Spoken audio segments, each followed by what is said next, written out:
ప్రభుత్వ అధికారులు land pooling పద్ధతిలో రాయపూర అగ్రహారం బంగారమ్మపాలెం గ్రామస్తులు సబ్బవరం మండల తహసీల్దార్ కార్యాలయం ఎదుట సోమవారం ధర్నా చేశారు. తమ గ్రామంలో ఉన్న వారంతా సన్న చిన్నకారు రైతులని, వారు సాగు చేసుకుని జీవిస్తున్న తక్కువ విస్తీర్ణంలో గల భూములను ప్రభుత్వం లాక్కుంటే తమ కుటుంబాలు రోడ్డున పడతాయన్నారు. కాబట్టి సబ్బవరం రెవెన్యూ అధికారులు సుమారు 200 ఎకరాల్లో ప్రస్తుతం చేపట్టిన సర్వేను నిలిపి చేయాలని నినాదాలు చేశారు. తమ పరిస్థితిని అనకాపల్లి జిల్లా కలెక్టర్ విజయకృష్ణన్కు కూడా పీజేఆర్ఎస్లో వినతి పత్రాలు అందించామని గుర్తు చేశారు. అనంతరం స్థానిక డిప్యూటీ తహసీల్దార్ అప్పారావుకి వినతి పత్రాలు అందజేశారు. అయితే ఏ ప్రాజెక్టు కోసం 200 ఎకరాల విస్తీర్ణంలో సర్వే చేస్తున్నారని మీడియా ప్రశ్నించగా డీటీ అప్పారావు జవాబిస్తూ రాష్ట్రంలో ఏపీఐఐసి అధికారుల ఆదేశాల మేరకు సబ్బవరం మండల రాయపుర అగ్రహారం బంగారమ్మపాలెం గ్రామంలో సర్వే చేస్తున్నట్టుగా పేర్కొన్నారు. మహిళా రైతులు, పార్టీలకు అతీతంగా పై 2 గ్రామాల రైతులు, ప్రజాప్రతినిధులు పాల్గొన్నారు.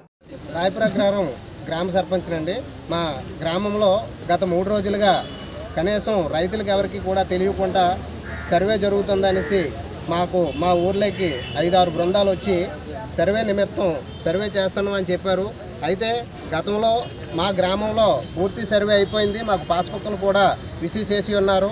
అయితే ఇప్పుడు మళ్ళీ ఈ సర్వే ఏంటనేసి మేము అధికారులను అడగగా ఏమో మాకు తెలియదు, రెవెన్యూ సిబ్బంది మమ్మల్ని పంపించారు, పలానా సర్వే నెంబర్లని 1 నుంచి 49 సర్వే నెంబర్ల వరకు మా గ్రామంలోకి వచ్చి సర్వే చేస్తుండగా ఏంటి ఎలా జరుగుతుందని తెలుసుకోవడం కోసం అనేసి మేము అధికారులు అడిగితే కనీసం ఏమీ కూడా మాకు చెప్పజేయకుండా ఇష్టం వచ్చినట్టు ల్యాండ్ మీదకి వెళ్ళి సర్వే చేస్తున్నారు. ఏంటయ్యా ఇది అనేసి అంటే ఏమో మాకు తెలియదు అనేసి సమాధానం వస్తుందో చెప్తే కనీసం మాకు ఇంటిమేషన్ కూడా లేదు. మా రైతులందరూ కూడా జీవనోపాధి దాని మీదే మేమందరం కూడా జీవనోపాధిగా బతుకుతున్నాం గత 100 సంవత్సరాల నుంచి. అయితే తరతరాలుగా మాకు వచ్చిన భూముల నుంచి మేము దాని మీద జీవనోపాధి కాబట్టి ప్రతి ఒక్కరూ కూడా రైతులందరూ ఆందోళన చెందుతున్నారు. ఈ విషయంపై ఎంఆర్ఓ గారికి వినతిపత్రం ఇద్దామనేసి మేమందరం కూడా ఈరోజు ఇక్కడికి రావడం జరిగింది.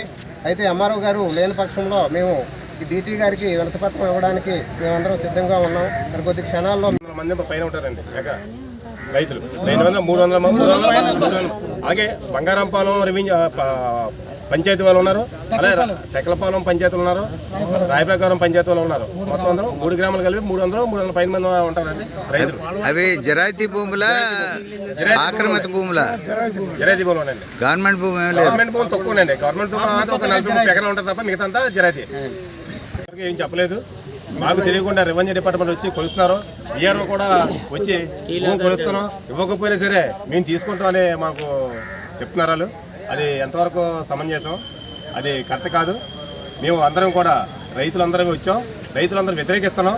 ఎందుకంటే దానివల్లే ప్రజలందరూ ఎప్పుడో గత 300-400 సంవత్సరాల నుంచి దాని మీద జీవిస్తున్నారు కాబట్టిగా అది ల్యాండ్ పూలింగ్ మేము ఒప్పుకోం కాబట్టిగా మరి గవర్నమెంట్ ముందుకొచ్చి మరి మాకు తగిన సహాయం చేస్తారని కోరుకుంటున్నాం.